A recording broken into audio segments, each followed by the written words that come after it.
Moko kuom jokanyo mag duond bura mar ODM onyiso piny owacho mondo inywako pach jopiny e lipode motenore kod chenro mage. Jokanyogo ywak ni kata obedo ni sirkal hinyo luwo chik mar kawo pach jopiny ewi chenro mage, thothne sirkal ok nywak parogo e lipot magi mogik, gino magiwacho ni emomiyo jokenya okwedo paro mar chik mar omenda ma higani. You are saying that in 2010 we had a very good constitution. And a new constitution says that any bills that comes to parliament has to be subjected to public participation.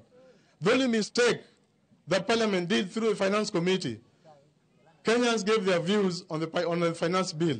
But when the committee wrote its report, they didn't take into consideration the views of Kenyans. This time around, we are advising the finance committee of the National Assembly. Once we bring another bill, make sure you take into consideration the views of Kenyans. Otherwise, if you don't take into consideration, that bill will face the same fate. The needs of this country. We are at a time that the economy is not doing well. Why would you add leaders' money? Yet, the general mwananchi, they have nothing to eat. They have nothing to take their children to school. We as the MCS, we also sat as the MCS. We discussed that there's no salary increment with us to be given.